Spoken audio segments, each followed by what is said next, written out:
Hello, എല്ലാവർക്കും നമസ്കാരം. നമ്മളിന്ന് ചക്കക്കുരു, മുരിങ്ങക്കായ, ഉണക്കച്ചെമ്മീൻ, മാങ്ങ ഇതെല്ലാം ചേർത്തിട്ടൊരു കറിയാണ് ഉണ്ടാക്കുന്നത്.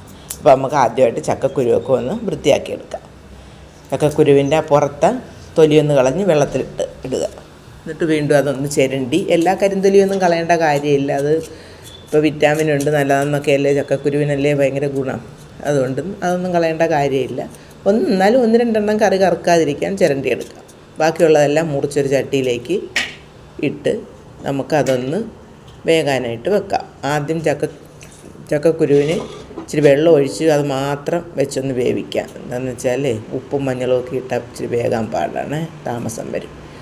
അപ്പോൾ ഇനി ബാക്കി മുരിങ്ങക്കോലെടുത്ത് ഒന്ന് വൃത്തിയാക്കിയെടുക്കാം. മുറിച്ച് മുരിങ്ങക്കോലെല്ലാം ആദ്യം ചക്കക്കുരു തനിച്ച് അടുപ്പത്ത് വെക്കാവുള്ളേ. ചക്കക്കുരു വെന്ത് വരുമ്പോഴേക്കും മുരിങ്ങക്കായ എല്ലാം വൃത്തിയാക്കിയെടുത്ത് മാങ്ങയും തൊലിയൊക്കെ കളഞ്ഞ് എടുക്കണം. മാങ്ങപ്പൂളി വേറൊരു പാത്രത്തിലേക്ക് നമുക്ക് മാങ്ങപ്പൂളി വെക്കാം. എന്ന് വെച്ചാൽ ഈ ചക്കക്കുരുവും മുരിങ്ങക്കായും എല്ലാം കൂടെ ഒന്നിച്ചല്ല ഇടേണ്ടത്, അതുകൊണ്ടാണ്. മാങ്ങപ്പൂളി വേറൊരു പാത്രത്തിൽ വെച്ച് മുരിങ്ങക്കായും പ്രത്യേകം വെക്കണം. എന്നിട്ട് നമുക്ക് ഈ ചെമ്മീൻ എടുത്ത് ഒരു ചട്ടി ഒന്ന് ചൂടാക്കിയിട്ട് ഈ ചെമ്മീനെ ഒന്ന് ചൂടാക്കണം. ചെറുതായിട്ട് ചൂടാക്കിയെടുത്താൽ സ്വാദ് കൂടുതൽ. പച്ച ചെമ്മീൻ ഇടുന്നതിനേക്കാൾ നല്ലതാണ് ഒന്ന് ചൂടാക്കിയ ചെമ്മീൻ ഇടും. എന്നിട്ട് അതിന് തല കളയാനൊക്കെ ബുദ്ധിമുട്ടായിട്ട് നമുക്കൊരു ചിരട്ട എടുത്തിട്ട് ഈ ചെമ്മീൻ ഇങ്ങനെ ഒന്ന് കുത്തി കൊടുത്താൽ മതി. അപ്പോൾ അതിൻ്റെ ആ മുള്ളൊക്കെ ഒടിഞ്ഞങ്ങ് പോയി. ഉണക്ക ചെമ്മീൻ ഓരോന്നെടുത്ത് നമ്മൾ അതിൻ്റെ തലയും വാലും ഒക്കെ കളയാൻ വലിയ ബുദ്ധിമുട്ടാണല്ലോ, സമയവും പോകും. ഇതായപ്പോൾ അതിൻ്റെ ചെമ്മീൻ മാത്രം കിട്ടി. അതിൻ്റെ വേസ്റ്റ് എല്ലാം ഒരു സൈഡിലേക്ക് ഒരു മുറത്തിലിട്ട് എന്നിട്ട് അതൊന്ന് കഴുകി വൃത്തിയാക്കി എടുക്കണം. ഒന്ന് കഴുകി വാരിയെടുത്ത് വേണ്ട. അപ്പോൾ അത് കഴുകി വാരി വെച്ചിട്ടുണ്ട്. അപ്പോൾ ആകുമ്പോഴത്തേക്ക് നമുക്ക് ചക്കക്കുരു വെന്തോന്ന് നോക്കാം. ചക്കക്കുരു ഒന്ന് നോക്കുകയാണേ, വെന്തോന്ന് നോക്കുകയാണേ. ഒരു കഷ്ണം ഒന്നെടുത്ത് കൈ കൊണ്ടൊന്ന് ഉടച്ച് നോക്കാം. വെന്തിട്ടുണ്ട് കണ്ടോ.